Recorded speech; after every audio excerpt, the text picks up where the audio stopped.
Assalamualaikum warahmatullahi wabarakatuh. Alhamdulillah. Alhamdulillahilladzi khalaqal insana wa 'allamahu ma lam ya'lam. Asyhadu an la ilaha illallah wahdahu la syarikalah wa asyhadu anna Muhammadan 'abduhu wa rasuluh alladzi la nabiyya ba'da khairil anam. Allahumma salli wa sallim wa barik ala Rasulillah Nabihi Muhammad ibn Abdillah wa ala alihi wa ashabihi wa man istanna bi sunnatihi ila yaumil qiyamah. Amma ba'd. Ayyuhal muslimun, usikum wa nafsi bi taqwallahi faqad fazal muttaqun. Faqad qala Allah subhanahu wa ta'ala fi tanzil, a'udzu billahi minasyaitonir rajim. Ya ayyuhalladzina amanu ittaqullaha haqqa tuqatih wa la tamutunna illa wa antum muslimun.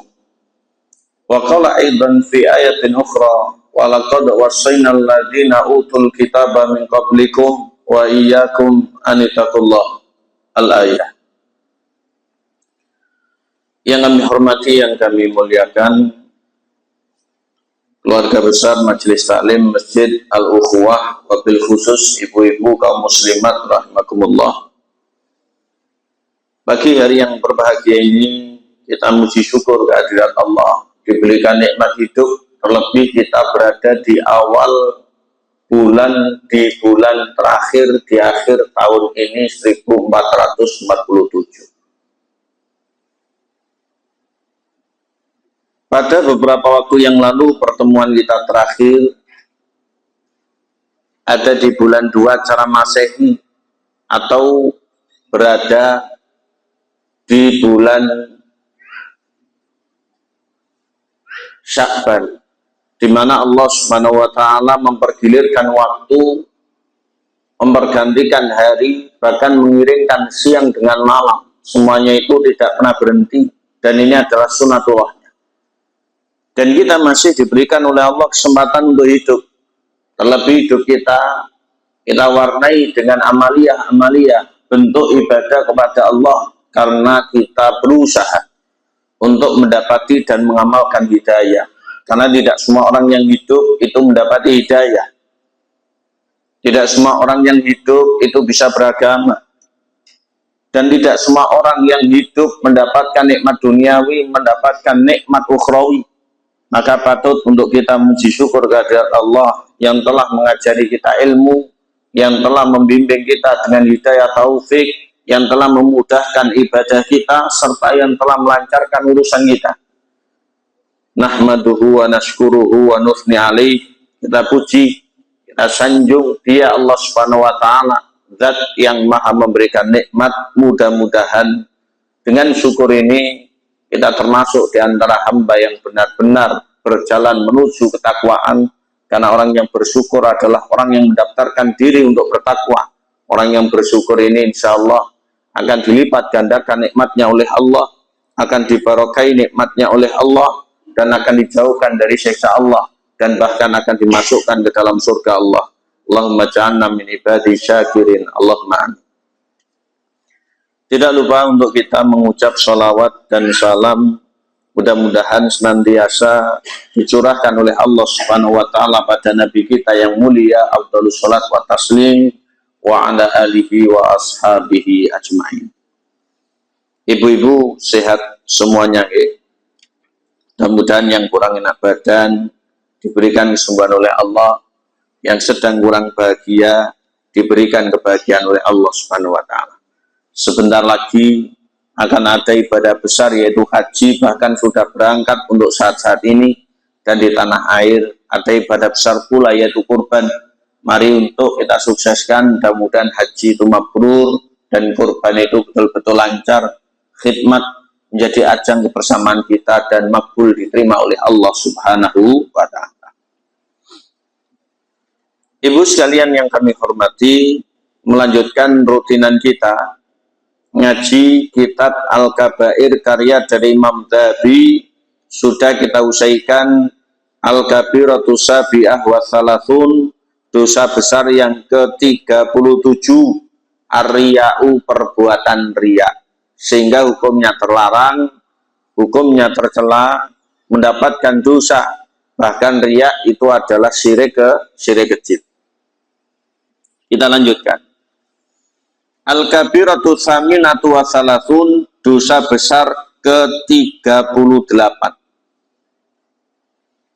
At-ta'allum lidunya wa kitmanul ilmi, mempelajari atau menuntut ilmu sekedar untuk duniawi dan menyembunyikan ilmu. Artinya orang ini tidak ikhlas dan orang ini tidak amanat. Dia mencari dan menuntut ilmu sekedar untuk duniawi, maka ini adalah tujuan yang begitu receh. Serta ilmu yang dimilikinya disembunyikan dengan tendensi tertentu. Ini adalah bentuk pengkhianatan. Karena perintah Allah untuk kita menyebarkan ilmu, perintah Nabi pun untuk kita menyebarkan ilmu, karena ilmu itu adalah sumber kebenaran. Maka itu di satu sabda beliau yang diriwayatkan oleh Imam Bukhari, balighu anni walau ayah, sampaikan dariku, yaitu ilmu. Kalau kita ngerti ayat, kita sampaikan. Kalau kita ngerti hadis dan duduknya itu hadis yang benar, kita sampaikan. Maka orang yang tidak menyampaikan adalah orang yang berkhianat. Sedikit membicarakan ilmu. Untuk saat-saat seperti ini, ilmu ini daya tarik atau destinasinya itu meredup, Bapak Ibu. Kenapa meredup? Orang lebih gandrung pada duniawi. Betul lah, betul. Padahal ilmu itu adalah sumber segala sesuatu. Sehingga sumbernya ilmu sendiri itu adalah kalamullah, Al-Quranul Karim, dan sunnatul Rasul, hadis Nabi. Dan segala sesuatu dipungkiri atau tidak, itu membutuhkan ilmu. Mari untuk kita sedikit flashback, menengok ke belakang, sekaligus kita melihat yang di depan. Ada orang bangun tidur, itu butuh ilmu apa? Butuh. Bagaimana tidurnya itu bisa menjadi manfaat, bangunnya itu adalah sebuah kesyukuran.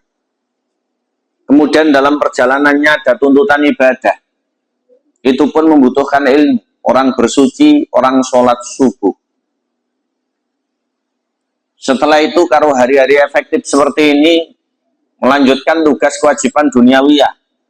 Baik bapak-bapak maupun ibu dan anak-anak juga menambah wawasan di lembaga pendidikan.